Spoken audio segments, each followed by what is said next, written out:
Bonsoir et bienvenue pour un rendez-vous des entrepreneurs un peu exceptionnel aujourd'hui puisqu'on est à distance. Vous êtes nombreux à nous rejoindre en ce moment sur ce site internet de Courbevoie sur lequel nous allons diffuser notre grand nom de l'entreprise. En plus, il est courbevoisien en partie puisqu'il a fait ses études ici.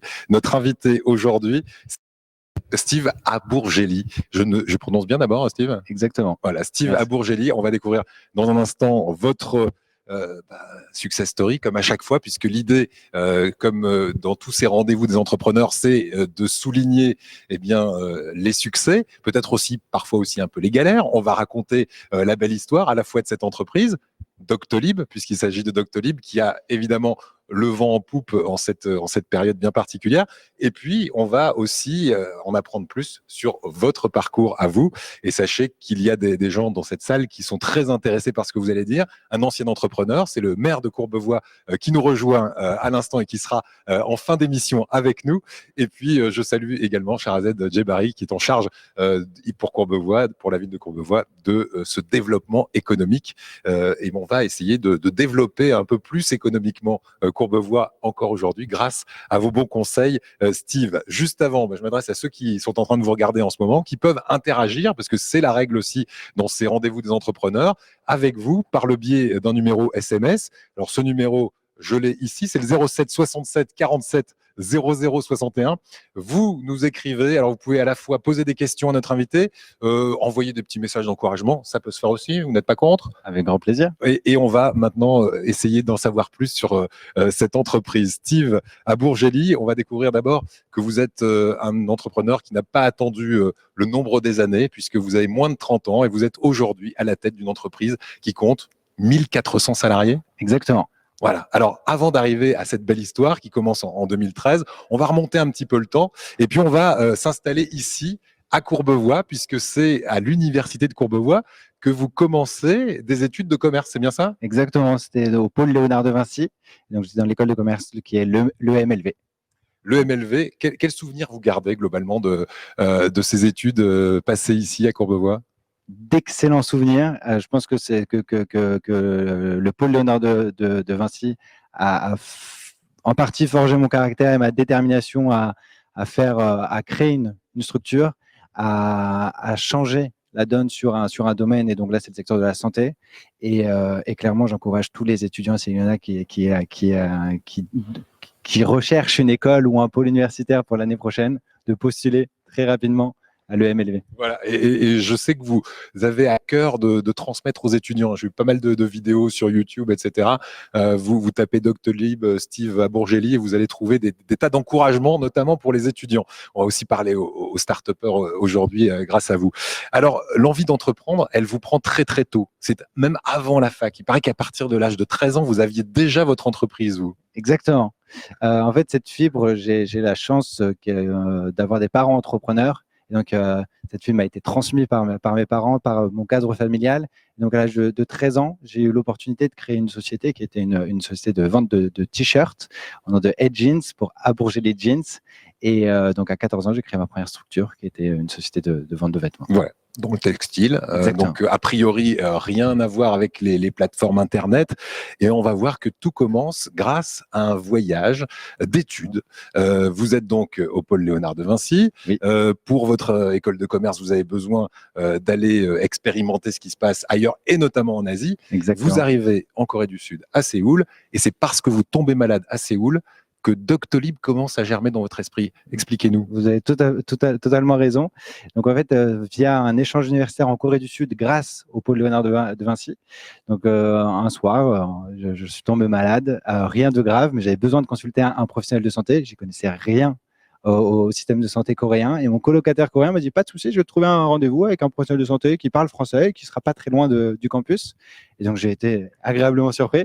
J'ai dit: mais comment est-ce possible? Et il m'a dit: bah, c'est très simple, il y a une plateforme, je vais trouver un médecin généraliste qui parle français et qui est disponible dans les prochains jours. Et là, on est en quelle année là? Et donc là, on est en 2011. 2011. Exactement. Doctolib, ça démarre en 2013. Alors, qu'est-ce qui se passe entre le moment où vous tombez malade à Séoul et le moment où vous mettez en place Doctolib? Je crois qu'il y a un retour en France, Oui. et puis une collaboration avec quelqu'un qui était déjà un peu sur ce secteur, c'est ça, en France? Alors, quelqu'un qui était déjà un serial entrepreneur, qui est Stanislas Neufchâteau, qui est la personne la plus admirable que j'ai jamais rencontrée, clairement. Et donc, il avait monté plusieurs structures, dont La Fourchette, de réservation de restaurants, Balmia, réservation dans les instituts de beauté, et Weekend Desk, ou réservation de week-end. Et donc, il avait à cœur de faire un projet dans la santé depuis très longtemps. Il avait le projet Doctolib également en tête depuis très longtemps. Et via des connaissances communes, on a eu l'occasion de se rencontrer. Et on a également trouvé deux incroyables talents au niveau informatique, Jesse et Yvan, qui nous ont rejoints. Et on a lancé Doctolib en novembre 2013. Alors là, ça va intéresser les entrepreneurs. Comment est-ce que vous, du haut de votre vingtaine d'années, vous aviez quel âge? 23. Voilà, 23.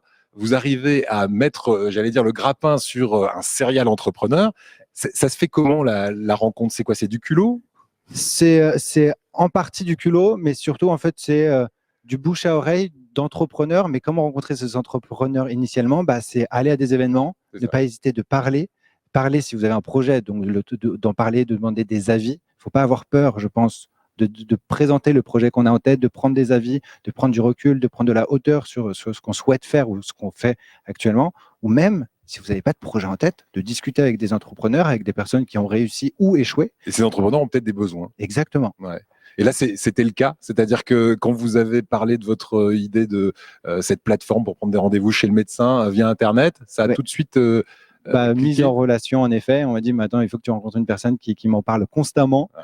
Et donc, c'était Stan. Et donc, on s'est retrouvés à Boulogne-Billancourt.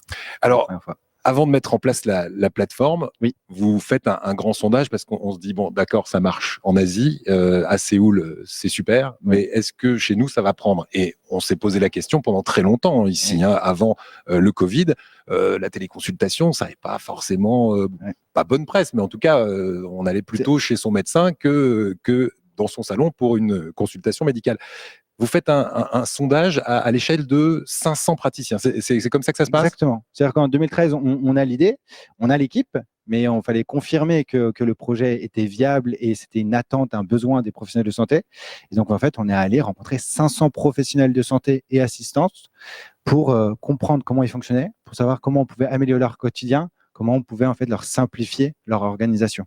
Et donc, cela, on l'a fait en passant des journées entières dans des cabinets médicaux, à côté des secrétaires, à côté des assistantes, à côté des professionnels de santé, pour comprendre comment ils recevaient le patient, comment ils géraient le flux d'appels entrants, comment ils s'organisaient sur la partie agenda de leur organisation, de leur cabinet.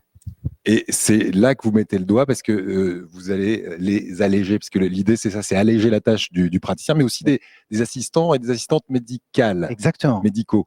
Si je vous pose cette question peut-être un peu gênante, vous piquez du boulot franchement aux assistantes médicales avec un système comme ça? Alors, c'est une très bonne question et merci de la poser. C'est plutôt l'inverse. En fait, les retours des professionnels de santé nous disent qu'on crée des emplois dans les cabinets. Pourquoi? Parce que c'est une charge importante, les assistantes médicales ou secrétaires et qu'aujourd'hui, grâce à Doctolib, comme on arrive à soulager du temps administratif, ça leur permet de se consacrer sur leur métier qui est la santé, et donc générer plus de revenus qui leur permet de recruter des secrétaires médicales s'ils n'en avaient pas, ou d'en recruter davantage s'ils en avaient déjà, pour encore plus se détacher des tâches administratives et eux se concentrer, les professionnels de santé, à recevoir les patients. D'accord. Donc on se recentre sur l'humain plutôt que sur la paperasse. Et ça, c'était un point extrêmement important. Voilà. On a créé Doctolib avec les assistantes médicales, avec les secrétaires, mais également les professionnels de santé, bien entendu. Donc le résultat de ce sondage, c'est plutôt positif. Les médecins accueillent ça majoritairement avec enthousiasme. Exact. On était agréablement surpris des retours très positifs de l'ensemble du corps médical. C'était quelque chose qu'ils attendaient. Et même plusieurs d'entre eux nous ont dit, mais j'ai eu cette même idée il y a 3, 4, 5 ans. Et bon, je ne suis pas du tout dans le domaine, je n'ai pas pris le temps de le lancer. Mais comme ils nous le disaient, c'est en 2013, on réservait déjà nos billets de train, notre restaurant, on réalisait déjà pour une partie d'entre nous nos impôts sur Internet. Mais en fait, aujourd'hui, à l'époque, prendre un rendez-vous chez un professionnel de santé, c'était l'enfer. Ouais, c'est ça. Alors, ça arrange les médecins, mais les patients, comment ils se mettent? Est-ce que là aussi, vous faites un sondage auprès des patients ou comment vous allez les démarcher pour que ça fonctionne? Parce que les docteurs, c'est un pôle. les patients, c'en est un autre. Comment on arrive à faire que ça fonctionne entre les deux? C'est un très bon point parce qu'en fait, non, on n'a pas fait d'études côté patient pour savoir s'ils allaient l'utiliser ou pas. On prenait le parti pris que c'était une contrainte pour nous, c'était un besoin pour nous en tant qu'entrepreneurs de pouvoir prendre facilement rendez-vous chez un professionnel de santé. Et donc, dès que notre premier médecin généraliste a utilisé Doctolib, dans la journée où on lui a mis en place Doctolib, et donc personne ne connaissait le nom Doctolib, la plateforme Doctolib, il y a eu de la prise de rendez-vous en ligne. Pourquoi? Parce qu'il suffisait juste d'indiquer au patient sur un répondeur, sur lequel on tombe majoritairement quand on appelle nos cabinets médicaux, de dire qu'il y avait la possibilité de prendre rendez-vous en ligne. Voilà. Et donc, les patients ont suivi directement. Et aujourd'hui, il y a 50 millions de Français qui se connectent sur Doctolib mensuellement. 50 millions de Français mensuellement. Et on va voir qu'avec la crise du Covid, la téléconsultation, puisque c'est un nouveau service que vous avez rajouté, et là, vous avez été carrément visionnaire, puisque c'est en 2019, en 1er janvier 2019, on démarre la téléconsultation. C'est quoi la grande différence qui s'est opérée entre la prise de rendez-vous? En fait, vous étiez un agenda pour médecins. Et vous avez greffé là-dessus un logiciel beaucoup plus important, avec beaucoup plus de services. Quels services on va trouver en plus de la téléconsultation aujourd'hui, par exemple? Aujourd'hui, donc, on a greffé une multitude de services tels que l'adressage entre professionnels de santé. Aujourd'hui, quand je vais voir un professionnel de santé, historiquement, quand j'allais voir un professionnel de santé qui voulait m'orienter vers un confrère, soit il me donnait des cartes de visite, il me disait ce dermatologue, je vous conseille ce dermatologue que vous pouvez appeler de ma part. Donc, je sortais, j'appelais le praticien. Et donc là, en fait, directement, le médecin généraliste peut vous adresser chez un confrère à lui et directement vous fournir un rendez-vous avec ce spécialiste sans que vous ayez quitté le cabinet du médecin de votre praticien. Et donc, on a ajouté donc, le module d'adressage, on a ajouté des modules également de communication patient, marketing patient, d'interopérabilité avec leur logiciel. Et en fait, il y a une dizaine aujourd'hui de modules autour du logiciel Doctolib qui a été initialement un agenda. Je fais juste une pause parce qu'on n'oublie pas qu'il y a des centaines de personnes qui nous regardent en ce moment et qui peuvent vous poser des questions. 07 67, je cherche le numéro 47 00 61. Et on a une première question, tiens, je vous la livre. J'aimerais savoir si Doctolib accepte les professions médecine alternative, type réflexologie, ostéopathie, sophrologie, etc. Alors, en effet, il y a tout fait. Aujourd'hui, il y a plus de 80 spécialités médicales qui sont référencées sur Doctolib, dont, comme le cite cet internaute, l'ostéopathie, sur lequel aujourd'hui il y a une grande partie des ostéopathes français qui utilisent nos services. D'accord, donc vous avez vraiment tout un panel. Et puis on verra tout à l'heure en dernière partie ce qu'on va pouvoir faire dans l'avenir, parce qu'aujourd'hui une téléconsultation, ça ressemble à quoi? Vous allez nous en parler, et à quoi ça ressemblera demain. Les patients adhèrent. Les patients qui adhèrent, ils ont quel âge? Parce qu'on se dit, tiens, au-delà de 60, 65 ans, peut-être que l'outil informatique, c'est des grosses bêtises aujourd'hui, on le sait, on est de plus en plus habile avec l'outil informatique, même au-delà de 60 ans. Mais honnêtement, c'est quoi votre cœur de cible? En fait, aujourd'hui, la moyenne d'âge de patients qui prennent rendez-vous sur Doctolib, elle est au-dessus de 50 ans. Elle est au-dessus de 50 ans. Pourquoi? Parce qu'en fait, aujourd'hui, un Français sur deux a déjà pris rendez-vous sur Doctolib et je peux prendre rendez-vous également pour des proches. Donc, cette moyenne d'âge peut être biaisée parce que personnellement, je prends rendez-vous pour mes parents, pour mes grands-parents.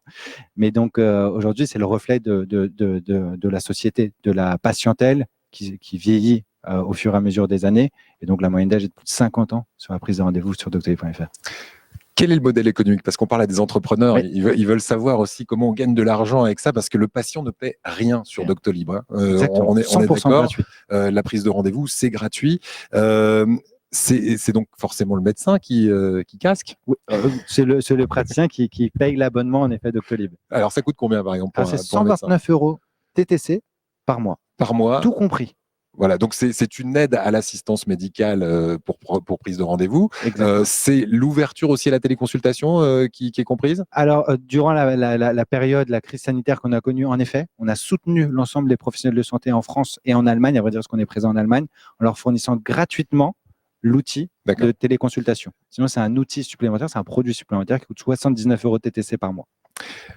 On va parler de la crise du Covid, puisque vous dites on a fait un effort, on a été civique. D'ailleurs, ça a été salué, je crois, même par les plus hautes instances médicales du gouvernement, me semble-t-il. Bravo pour ça. Merci. Quand vous êtes dans votre bureau, vous dites on est dans le Covid, etc. Honnêtement, est-ce que vous frottez les mains? Est-ce que vous dites voilà, le malheur des uns fait le bonheur des autres, tout simplement parce que ça a été un booster incroyable? Alors oui, ça a été un booster incroyable, mais je pense que comme 100% des Français, même en fait du monde, on ne pouvait pas imaginer cette crise sanitaire atroce qui s'est produite. Et en fait, on s'est restructuré en l'espace de quelques jours. En l'espace de 24 heures, on a dit à nos équipes de rester chez eux, de travailler à distance. Ils ont fait un travail juste incroyable. Si vous auriez pu poser cette question il y a 4 mois, est-ce que vous pouvez faire réorganiser vos équipes et leur dire de réaliser du télétravail pour 1400 personnes? 1400 personnes à la maison. Exactement. Et je vous aurais dit que c'était impossible. Et ça fonctionne. Exactement. Pourquoi? Parce que en fait, c'est des entrepreneurs. C'est des entrepreneurs. On a réussi à créer une équipe de 1400 entrepreneurs qui ont pris ce devoir citoyen de pouvoir être à la disposition des professionnels de santé pour les aider à se réorganiser, pour maintenir une activité sanitaire et de ne pas couper le lien entre la population et le monde médical. 1400 personnes qui sont aujourd'hui en télétravail. Donc, moins de personnes dans les locaux. Oui. Vous voyez peut-être où je veux en venir. Par exemple, ici à La Défense, Twitter a expliqué que même après la crise sanitaire, on allait maintenir 90% de l'effectif de Twitter chez eux, à domicile. Est-ce que vous, ce sera votre politique? Est-ce que vous songez aussi à faire des économies de mètres carrés, vraiment? Alors, faire des économies de mètres carrés, non. Parce qu'en fait, aujourd'hui, en fait, on n'a pas encore ce questionnement de se dire est-ce qu'on veut favoriser ou pas le télétravail? Est-ce qu'on va l'accepter? A priori, oui, parce qu'on voit que ça fonctionne. Mais aujourd'hui, on est plutôt une société qui a besoin d'interaction humaine et de voir les personnes en présentiel pour construire ensemble, pour partager cette vision, cette culture que nous avons créée. Et on va se réorganiser, c'est sûr, mais dans aucune optique d'économie monétaire. Vous avez 2 sites aujourd'hui, l'un à Paris, l'autre à Nantes. Pourquoi le choix des 2 villes? Alors, on a 2 sites principaux en France, parce qu'on a également 36 bureaux partout en France, dans les différentes régions françaises. On est depuis quelques mois à Levallois-Perret et on vient d'officialiser donc le lancement de bureaux à Nantes depuis 1 mois, et dans le but de grossir également les bureaux à Nantes pour avoir une alternative pour nos salariés, pour un cadre de vie un peu peut-être plus plaisant pour certains, et surtout un vivier de talent qui est la région nantaise. Question qui nous arrive sur le numéro SMS que l'on va vous repasser, c'est le 07 67 47 00 61. On est ensemble jusqu'à 19h30, encore environ 45 minutes, donc n'hésitez pas à poser vos questions. D'un point de vue entrepreneurial, comment avez-vous géré la création d'une telle start-up et comment gérer le succès rapide? Parce que ça a été très rapide, création en 2013 et aujourd'hui 1400 employés. Combien de, je crois que c'est 100 000 téléconsultations par jour depuis la crise, et on est retombé après la crise à un peu moins? Exactement. Durant la crise du Covid, donc de mars à début mai, on était à plus de 100 000 téléconsultations par jour, alors qu'auparavant on en avait 1500. Voilà, donc on a multiplié pratiquement par 100 exactement. En quelques semaines. Mais on voit que c'est un service qui va perdurer. Pourquoi? Il y a un usage surtout qui va perdurer, puisque là, depuis la fin du déconfinement, on est autour des 41 000 téléconsultations par jour. Donc c'est 30 fois plus que précédemment. Je pense que c'est un usage que les Français vont prendre de plus en plus, et surtout que les praticiens vont plébisciter pour certains cas de figure où le présentiel dans un cabinet médical n'est pas obligatoire. Alors, je reviens à la question. Comment est-ce qu'on gère ce succès rapide? Quelle a été votre recette à vous? Pour reprendre ce que je vous ai dit tout à l'heure, c'était de se dire qu'on veut créer une équipe d'entrepreneurs. À vrai dire, on a 2 missions entrepreneuriales depuis le jour 1. C'est de se dire comment on contribue à améliorer le système de santé grâce à la technologie. Et 2, c'est comment bâtir une entreprise de milliers d'entrepreneurs où il fait bon vivre. Et cette notion d'entrepreneur, je pense que c'est extrêmement important. C'est-à-dire qu'aujourd'hui, on recrute des personnes selon leur état d'esprit, selon la vision qu'ils partagent avec Doctolib, selon le fait qu'ils veulent réellement avoir un impact sociétal fort en contribuant à améliorer le système de santé. Et parfois, on regarde assez peu en fait le niveau d'études, parce qu'en fait, quelqu'un qui n'a pas forcément fait d'études peut être un entrepreneur, et il va contribuer à faire évoluer Quel Doctolib. profil, justement, vous recrutez dans ces 1400 employés? On retrouve quel type de profil? À vrai dire, assez varié, du commercial au support praticien, aux développeurs informatiques, à des personnes au niveau marketing, relations humaines, finance, comptable. Oui, donc c'est très vaste. Et vous dites, ce sont des entrepreneurs. Chacun d'entre eux est un entrepreneur. Ça veut dire quoi? Quel est leur statut? Ils sont pas en CDI alors chez vous? Alors, ils sont 100%, pratiquement tous en CDI. Ouais. Il y a quelques stagiaires qu'on a la chance d'accueillir pour leur fin des études dans l'optique de recruter. Ouais. Mais donc, ils sont tous en CDI. Mais ils fonctionnent comme des entrepreneurs. Et ils fonctionnent comme des entrepreneurs. Mais en fait, pour nous, le concept d'entrepreneur, c'est pas forcément créer une boîte. C'est avoir l'esprit d'entreprise. Exactement. Ouais. C'est d'avoir un projet et de réussir à avoir des résultats liés à ce projet. Et donc, en fait, toute personne peut être un entrepreneur. Une maîtresse d'école peut être une entrepreneuse.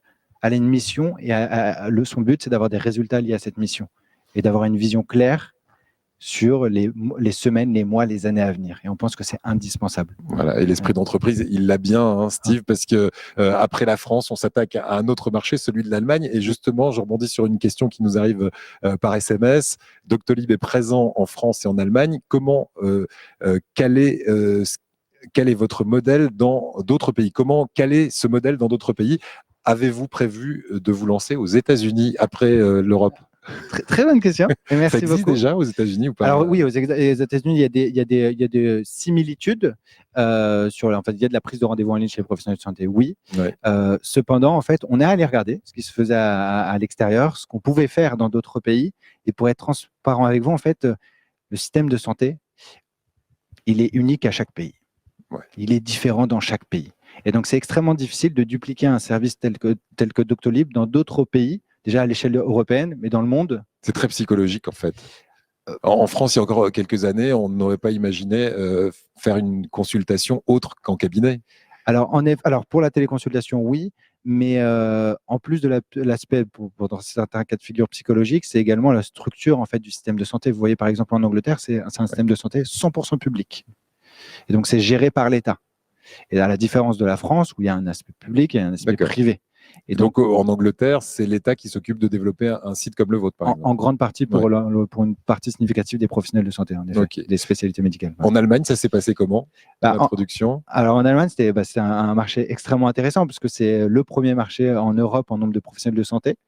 Un marché plus ou moins similaire au marché français au niveau de la structure du système de santé, mais totalement différent au niveau culturel.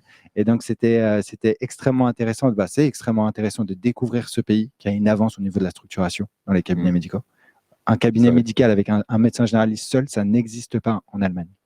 Les praticiens sont extrêmement bien structurés. C'est-à-dire, on fonctionne par centres médicaux, c'est ça? Alors, en partie par centres médicaux, mais un cabinet médical d'un médecin généraliste, en fait, ce qu'il va avoir, c'est qu'il y aura, oui, un médecin généraliste, mais il va avoir 2-3 infirmières, il aura 2-3 assistantes médicales, et en fait, le patient, il va être pris de A à Z.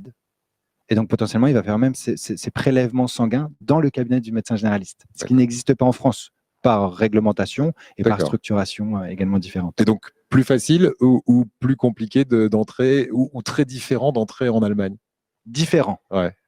Différent, et on a beaucoup appris. Et aujourd'hui, on partage la structuration allemande à nos praticiens français.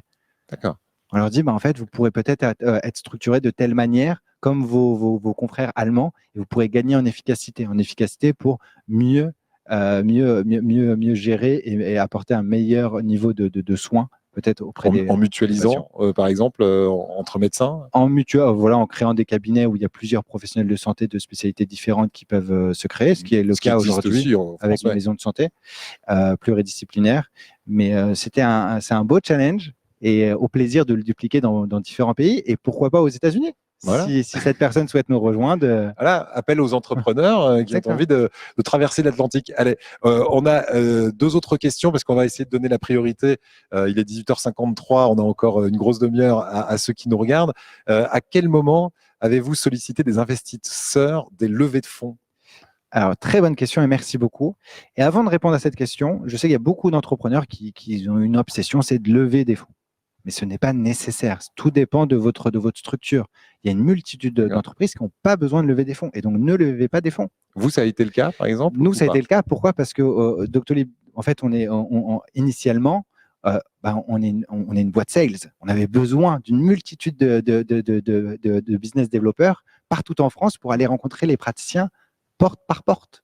Même c'est par la porte ou par la fenêtre. C'est ça, oui.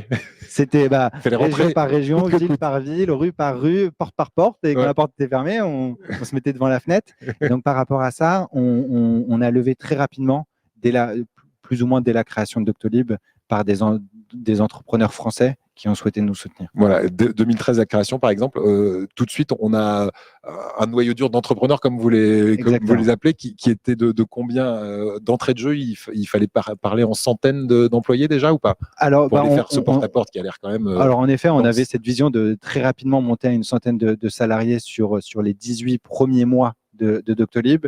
Et donc, on a eu l'opportunité, au bout de 2 mois après la création, de lever 1 million d'euros pour pouvoir financer ces recrutements.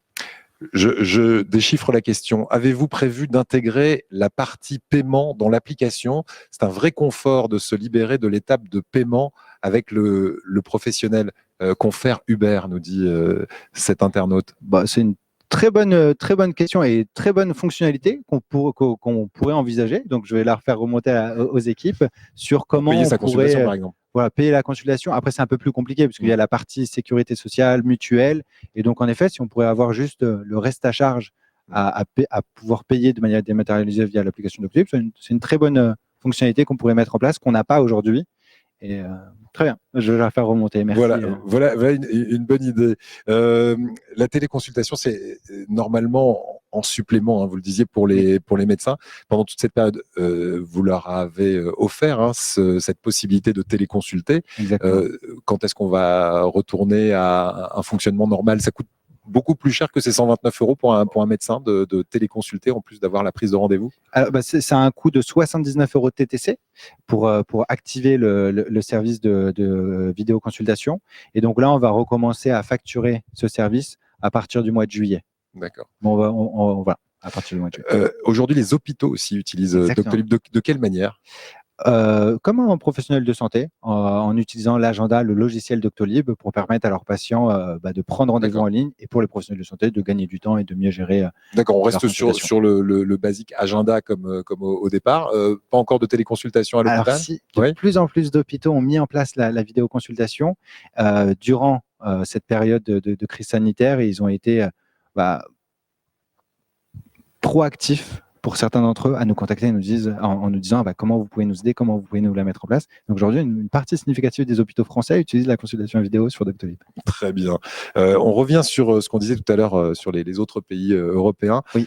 Bonjour, la question est la suivante. Qu'est-ce qui empêche d'adapter la fonction prise de rendez-vous auprès des autres pays européens? C'est la psychologie dont on parlait tout à l'heure. Alors, une partie peut-être la psychologie, mais c'est surtout la structure du système de santé, comme je vous répondais tout à l'heure. C'est-à-dire que, pour reprendre l'exemple de l'Angleterre, c'est un marché 100% public. Donc, pour que le médecin généraliste anglais puisse permettre la prise de rendez-vous en ligne, il faut que la NHS, donc l'État, valide cette mise en place de l'outil. Un outil qui, évidemment, lutte contre ces fameux déserts médicaux dont on parlait. Est-ce que vous avez clairement changé la vie de certains Français avec Doctolib? J'imagine que vous avez des commentaires. Alors, tout à l'heure, vous m'avez demandé si j'avais une anecdote à partager. Et à vrai dire, oui. J'adore les anecdotes. En lien avec cette question, à vrai dire, c'était dans les premiers mois c'était 12 mois après la création de Doctolib, on a reçu un appel d'un praticien. Qui nous dit, vous venez de sauver une femme. On lui a dit, mais bon, on n'a pas du tout les mérites, on est juste une plateforme de prise de rendez-vous. Il dit, laissez-moi vous expliquer. En fait, je suis professionnel de santé qui utilise votre service et j'ai une patiente. Son gynécologue n'était pas disponible. Elle avait une douleur au niveau de la poitrine. Elle a paniqué. Elle a regardé un peu sur Internet si elle pouvait trouver un professionnel de santé disponible. Elle m'a trouvé à plus de 50 km de son domicile. J'avais une disponibilité dans la journée. Je l'ai consulté. J'ai vu que j'ai détecté une maladie grave et j'ai de suite pu la transférer aux urgences pour qu'elle soit prise en charge rapidement et éviter une ablation. Ouais, donc oui, ça peut clairement sauver des vies. Mais clairement, c'est les professionnels de santé qui réalisent tout ce magnifique travail et on est juste une petite aide parfois pour les patients. J'ai une question que je vous livre là. Je ne sais pas si vous aurez la réponse. Comment avez-vous collaboré à la loi santé? Vous avez collaboré à la loi santé? Non, Bon, pas il me spécialement. semblait pas non Ouais. plus. Mais C'est les instances qui le font très bien. voilà. Doctolib, c'est aujourd'hui de la prise de rendez-vous, Oui. c'est de la téléconsultation. Ça ressemble à quoi une téléconsultation aujourd'hui? D'abord, quel type de matériel il faut à un médecin généraliste pour téléconsulter? Et jusqu'où on peut aller? Quelles sont les limites de la téléconsultation aujourd'hui? Alors aujourd'hui, la téléconsultation, pour réaliser une consultation vidéo, c'est extrêmement simple pour le professionnel de santé. Il suffit juste un ordinateur et une webcam, Ouais. webcam plus micro. Ouais. Voilà, c'est les 3 outils. Un ordinateur, une webcam et un micro. Souvent, dans la majorité des cas, aujourd'hui, tous les ordinateurs possèdent ces 3 composantes. Mhm. Côté patient, il suffit juste d'avoir d'avoir un smartphone avec une caméra si possible et un micro, bien entendu, et un haut-parleur. Voilà. Est-ce que vous qui vous projetez, qui êtes plutôt visionnaire, on rappelle qu'au 1er janvier 2019, vous avez dit on lance la téléconsultation sur Doctolib et c'est un carton aujourd'hui. Ça va ressembler à quoi? Est-ce que demain, on va prendre ma tension? Est-ce que demain, on va me faire un vaccin à distance avec des objets connectés, par exemple? On peut tout imaginer? On peut tout Et imaginer. est-ce qu'aujourd'hui, il y a des choses qui sont un peu tangibles? Alors, il y a certaines startups, certaines entreprises, en effet, qui permettent d'avoir des outils connectés pour transmettre des informations médicales de manière dématérialisée. Et donc, on peut imaginer, en effet, un avenir beaucoup plus simple et complet sur une consultation vidéo. Parce qu'aujourd'hui, elle peut être limitée dans certains cas, tels que la prise de tension, l'analyse de pigmentation de peau ou autre. Et donc, l'avenir va être radieux, j'en suis persuadé, et va simplifier également la consultation vidéo avec une multitude d'autres entreprises qui vont développer ce type d'objet. Gain de temps, gain aussi d'argent, parce qu'on n'a plus besoin de se déplacer, ne serait-ce que pour l'ordonnance, par exemple, on la reçoit directement chez soi, on l'imprime et on va chez le pharmacien. C'est vraiment aussi simple que ça aujourd'hui, une téléconsultation? Et encore plus simple, on la reçoit pas chez soi, mais directement sur son smartphone et ordinateur. Et donc, on l'a de manière dématérialisée sur soi et on peut directement aller à la pharmacie pour récupérer les médicaments ou l'ensemble des informations qui sont sur l'ordonnance. Une question d'un internaute. Analysez-vous de manière structurée l'expérience utilisateur? De quelle manière vous analysez cette expérience? Et puis, comment tenez-vous compte des besoins des clients, des médecins et des patients? Alors, très bonne question également, merci. L'analyse côté patient, non. On l'analyse très très peu, parce que on peut pas, parce qu'on a un point, un des points fondamentaux de Doctolib, c'est la sécurité des données. Mais donc en fait, on analyse très peu, on n'analyse pas. Exactement. On a accès à très peu de données, donc on analyse peu, à vrai dire, le parcours du patient, mais on analyse sa satisfaction. Donc on lui demande s'il recommanderait Doctolib à des proches, et dans 96% d'entre eux, ils nous disent qu'ils recommanderaient le service Doctolib à un proche. Donc c'est très bien. Et comment on construit les services de demain, côté patient et côté professionnel de santé? Comme on l'a fait initialement, on co-construit Doctolib avec les professionnels de santé. On ne fait rien sans, déjà, avoir le retour des praticiens sur une fonctionnalité qu'ils souhaiteraient, et 2, la tester auprès de nos praticiens. Doctolib a été co-construit et sera co-construit dans l'avenir également avec nos praticiens. Et les retours des praticiens, aujourd'hui, par exemple, quelles sont leurs demandes des services qui n'existent pas et qui existeront peut-être demain? Il y a une forte demande sur les aider sur la partie logiciel métier. Comment simplifier le logiciel qu'ils utilisent au quotidien pour prescrire, pour réaliser des ordonnances, prescrire différents médicaments, analyser, avoir des aides au diagnostic médical. Qu'est-ce que vous diriez à un entrepreneur qui vous écoute en ce moment, ou un futur entrepreneur qui se dit waouh, c'est génial, ça donne presque le vertige, 2013-2020, en 7 ans, c'est un vrai succès, et qui aurait un petit peu peur de se lancer? Je sais que vous avez les moyens de lutter contre la peur d'entreprendre. Il faut juste être structuré et définir quelles sont mes priorités. Et quand je souhaite entreprendre en restant actif ou que je souhaite entreprendre en restant étudiant, c'est juste une gestion de temps. Une journée dure 24 heures. Et donc, c'est mettre des priorités. Exactement. Et la priorité, quand on démarre Doctolib, c'était quoi votre priorité à vous? C'était de trouver justement le bon serial entrepreneur qui allait vous aider, réseauter, donc important, ce qu'on fait d'ailleurs habituellement avec ce rendez-vous des entrepreneurs et régulièrement à Courbevoie. Et un autre conseil que vous donnez à des étudiants ou à de jeunes entrepreneurs? C'est viser l'excellence. Viser l'excellence, et donc au sein de Doctolib, on a mis la théorie Nadal, Oui. par rapport au joueur de tennis. La théorie de Nadal, c'est-à-dire qu'en fait, Nadal, je pense qu'il a plus, il a plus besoin de prouver son talent. Cependant, je peux vous confirmer que Nadal, il s'entraîne minimum 8 heures par jour. 5 jours par semaine, minimum. C'est être sur le métier et remettre sans Exactement. cesse. Toujours vouloir, à vouloir progresser, toujours se remettre en question. Essayer, échouer, réessayer. Ouais. Mais juste avancer et constamment apprendre. Et donc, en fait, au sein de Doctolib, on dit qu'à la fin d'une journée, il faut prendre un peu de hauteur et se dire, est-ce que j'ai appris 3 nouvelles choses durant la journée? Si ce n'est pas le cas, objectivement, on n'a pas réussi cette journée. Qu'est-ce que vous avez appris aujourd'hui, par exemple? Les 3 nouvelles choses que vous avez prises aujourd'hui? J'ai appris à faire un live à distance, donc c'est assez perturbant. Bravo, faut déjà. vous dire. En fait, aujourd'hui, on aide nos entrepreneurs, nos 1400 entrepreneurs, parce que depuis lundi, il y a 4 jours, on leur envoie un mail en leur donnant en leur partageant 3 informations médicales quotidiennement. Donc en fait, on les aide. Et donc j'ai appris 3 informations dans le monde de la santé au niveau français et international. Aujourd'hui. Très bien. Alors on a des questions. Alors j'ai plein de questions qui passent, mais comme je peux en voir à chaque fois une ou deux, si on peut m'en remettre quelques-unes, parce qu'il y en avait des très intéressantes dans l'eau. Tout d'abord celle-ci. Y a-t-il de l'intelligence artificielle dans Doctolib? Non. Pour le moment, non. D'accord. Ouais.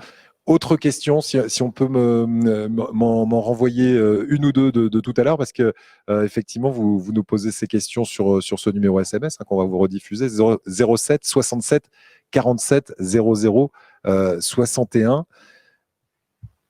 Et ces questions ont disparu, c'est ça? Elles ne sont plus dans notre machine. On peut revenir? Le marché est plus compétitif. Comment vous différenciez? Voilà, il est plus que compétitif, ce marché. C'est vrai, il y a d'autres bien entendu, annuaires, j'allais dire, de rendez-vous. C'est un très bon point, parce qu'en fait, pour être transparent avec vous, en fait, quand on s'est lancé en novembre 2013, il y avait déjà des acteurs, il y avait déjà une dizaine d'acteurs. Et aujourd'hui, il y en a plus d'une trentaine d'acteurs. Ouais. Mais en fait, la différence, je pense, ça a été l'accompagnement, la co-construction de Doctolib avec les professionnels de santé et le service qu'on leur apporte. C'est ça. Aujourd'hui, 100% des professionnels de santé qui utilisent Doctolib, on les a rencontrés, soit en présentiel, soit à distance. On les a accompagnés, on les a formés sur l'usage du logiciel Doctolib. Ils pourraient se former par eux-mêmes. Mais on souhaite avoir un point de contact pour valider un bon usage et également un suivi. Donc, on les appelle proactivement pour savoir si tout se passe bien, sur comment améliorer leur organisation, sur comment revoir potentiellement certains paramétrages pour qu'ils aient l'usage le plus parfait possible. Performant possible. Bonsoir, bravo pour ce direct. Merci beaucoup. Une question, envisagez-vous de vous lancer sur d'autres business, toujours dans le médical ou l'e-santé? On est ouvert à toute opportunité qui pourrait se présenter. La consultation vidéo en 2013, on l'imaginait même pas. Ouais. Il y a eu des changements au niveau réglementaire. On a pris cette opportunité. On a créé un produit en l'espace de 4 mois. On a co-construit avec les professionnels de santé. Et aujourd'hui, il y a plus de 33 000 professionnels de santé en France qui utilisent la vidéoconsultation. Et comment vous est venue l'idée de la téléconsultation? Ça venait d'ailleurs, là aussi? C'était déjà utilisé en Asie ou ailleurs? Alors, en effet, les consultations vidéo étaient proposées dans certains pays d'Amérique du Nord ou d'Asie. Cependant, ce n'était pas autorisé en France. La réglementation interdisait aux professionnels de santé de pouvoir facturer et que le patient soit remboursé sur une consultation vidéo. Ça devait être une consultation en présentiel. Et en fait, en septembre 2018, il y a une réglementation qui a été signée, c'est l'avenant numéro 6, qui a permis de réglementer cela de manière extrêmement stricte. Et donc, on a saisi cette opportunité pour respecter, la réglementation, et 2, le construire avec les praticiens. Donc là, avec le Covid, il y a eu un allègement de la réglementation. Je pense qu'elle va redevenir à un niveau plus ou moins strict comme précédemment. Mais donc, nous, on s'est dit, on va faire quelque chose en respect avec l'avenant numéro 6 et avec les professionnels de santé. Voilà, et ça a fait ses preuves, puisque vous avez, encore une fois, multiplié par pratiquement 100 le nombre de téléconsultations pendant cette crise, et ça reste réel là, puisque après 100 000 par jour, vous en êtes à 40 000 par jour depuis le et surtout, je peux vous donner une autre statistique, c'est qu'il y a 1 400 000 Français qui ont réalisé au moins une consultation vidéo. depuis le début mars, depuis la crise sanitaire. 1 400 000 Français. C'est des chiffres qui font rêver. Voici cette question. Bonjour, je suis préparatrice en pharmacie, en projet de faire des animations cosmétologiques et dermatologiques et conseils sur rendez-vous. Est-ce que le programme Doctolib pourrait s'adapter en pharma libre? Alors, aujourd'hui, il y a des pharmacies qui acceptent la prise de rendez-vous en ligne parce que depuis quelques mois, il y a une réglementation qui autorise certains types de consultations médicales au sein des pharmacies. Donc, on est en discussion avec des groupes de pharmacies pour voir comment on pourrait adapter notre service, parce que je pense qu'aujourd'hui, il n'est pas adapté parfaitement pour les pharmaciens. Et donc, on préfère ne pas lancer de pharmacie à date, l'adapter avec l'aide de groupes pharmaceutiques et des pharmaciens également indépendants pour adapter le service. Voilà, ça pourrait être une sorte de pharmacie en ligne. Ça existe déjà ou ça prendrait une autre forme? Alors, il y a déjà des acteurs qui font de la pharmacie en ligne en vendant des médicaments. Aujourd'hui, ce n'est pas du tout le cas sur Doctolib. Ça peut être également une opportunité qu'on pourrait prendre à terme, mais à court terme, ce n'est pas envisageable. Merci beaucoup d'avoir passé du temps avec nous. Il est 19h10. Est-ce qu'on a encore quelques questions? Je me tourne vers Nadine ou Eric qui œuvrent et qui pédalent en soute là-bas pour nous envoyer toutes les questions. Merci beaucoup. Il y a pas mal de questions. Dans quelle mesure êtes-vous rentable? Nous ne sommes pas rentables. Aujourd'hui, vous n'êtes pas encore rentable. Alors ça, c'est un point très important parce qu'effectivement, je disais, c'est le médecin qui paye, mais même quand le médecin paye, en fait, il y a combien de médecins qui, aujourd'hui, téléconsultent, c'est 3500.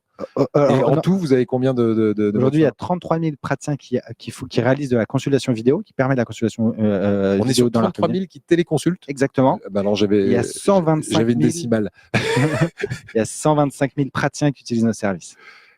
D'accord. Et ça, malgré tout, ça ne rentabilise pas l'affaire. On ne souhaite pas être rentable aujourd'hui. Vous considérez que c'est un service public qui ne doit pas forcément être rentable? Alors non.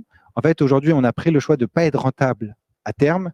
Pourquoi? Pour réinvestir tout ce qu'on gagne, pour pouvoir continuer à embaucher, à créer les services du futur et avoir une vision long terme sur les services qu'on pourrait proposer demain. Et est-ce qu'un jour ce sera rentable? Est-ce que l'idée peut être rentable en l'espace de 6 mois. Si demain on arrête les recrutements, on peut être rentable en moins de 6 mois. C'est ça. Mais aujourd'hui, on est sur une tendance de 100 recrutements par mois. 100 recrutements par mois, c'est ce que j'allais vous demander. Est-ce qu'à court, moyen terme, vous comptez voilà, donc c'est 100 recrutements par mois et ça peut continuer comme ça pendant des années? L'objectif, c'est de doubler la taille des équipes dans les 18 prochains mois. Donc, si des personnes sont connectées et souhaitent nous rejoindre, c'est avec grand plaisir. Voilà, qu'on cherche de nouveaux entrepreneurs. Exactement. Pour venir vous prêter main forte. Bon, voilà, une centaine de recrutements par mois et on cherche à passer de 1400 à 2800. Donc, alors je sais pas si je dois dire salarié, mais entrepreneur, co-entrepreneur de Doctolib. Est-il possible de faire une candidature libre? Bien entendu. Oui. Alors, comment on fait? On passe directement par le site internet? Simple. Vous m'envoyez un mail, Steve, steve, @doctolib.com. Et voilà, vous avez fait plaisir à quelqu'un qui vient de nous écrire, mais sans doute beaucoup d'autres qui sont en train de se dire tiens, moi je vais prêter main forte à Doctolib. Est-ce que vous faites du mentoring? Je pense que en vous écoutant, on a envie que vous deveniez notre mentor. Mentoring externe, non. Aujourd'hui, je le fais avec des amis que je peux connaître ou d'anciens, à vrai dire, Doctolibers qui montent leur société. Et donc ça, c'est une grande fierté. Et donc à ma petite échelle, si je peux leur donner des conseils, je le fais.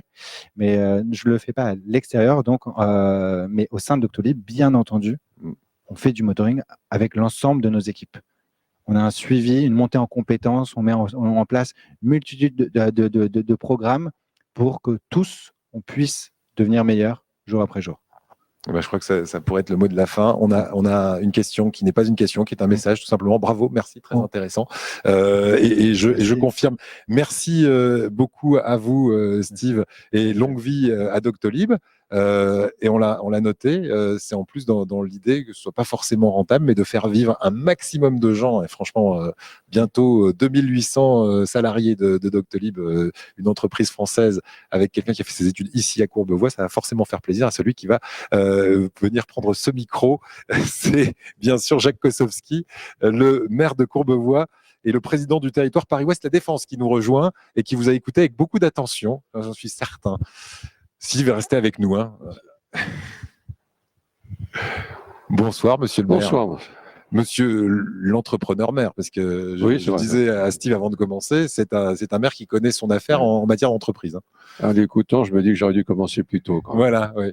Et c'est vrai que ça n'existait pas. Mais ça n'existait pas, les Non, plateformes. non. Je voudrais revenir sur une chose déjà, le pôle Léonard de Vinci.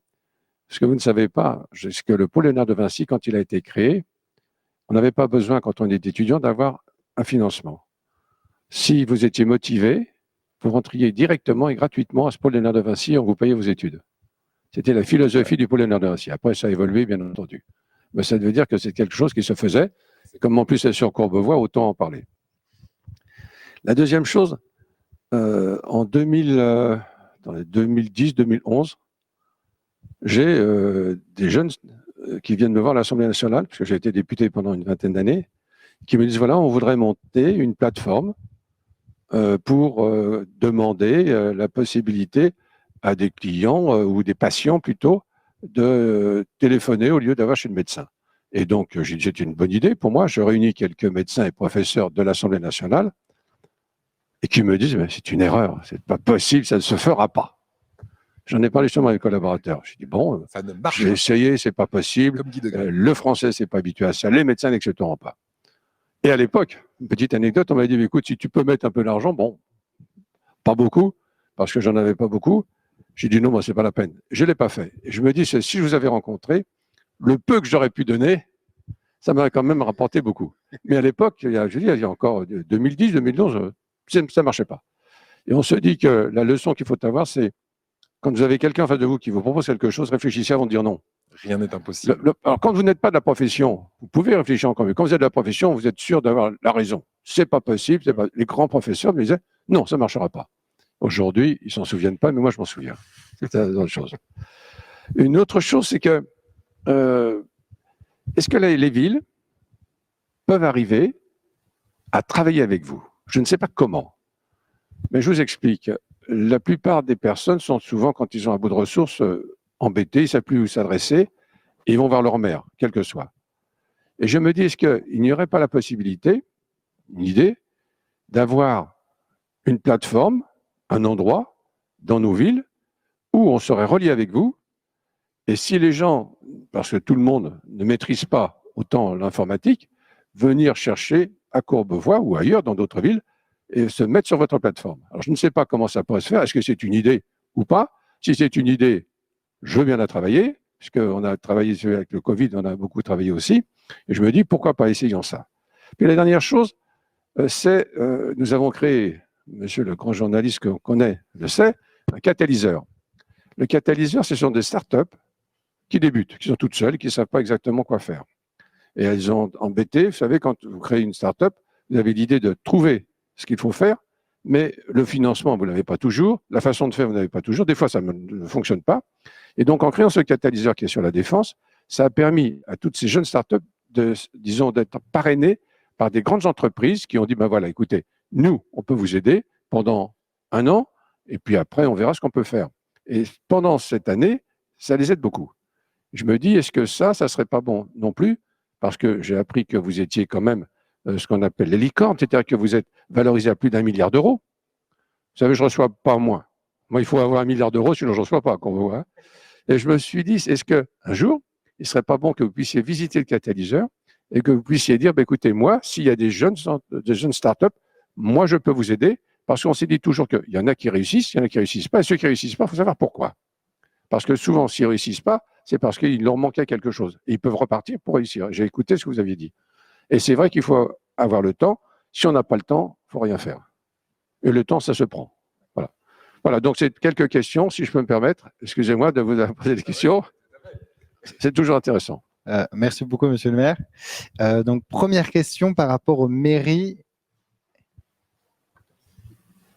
Par rapport à l'implication des mairies en lien avec Doctolib. Donc, vous avez raison, il y a certaines mairies qui, pour favoriser l'implantation parfois de professionnels de santé, dans un premier cas, eh bien, ils vont financer, ils vont prendre en charge l'abonnement Doctolib pour permettre à leurs praticiens soit de venir s'installer dans leur ville, ou soit aux praticiens de la ville, afin d'offrir aux citoyens d'une ville en particulier le service Doctolib en disant aux praticiens, je vous finance totalement Doctolib parce que c'est un service que vous offrez aux habitants de votre ville.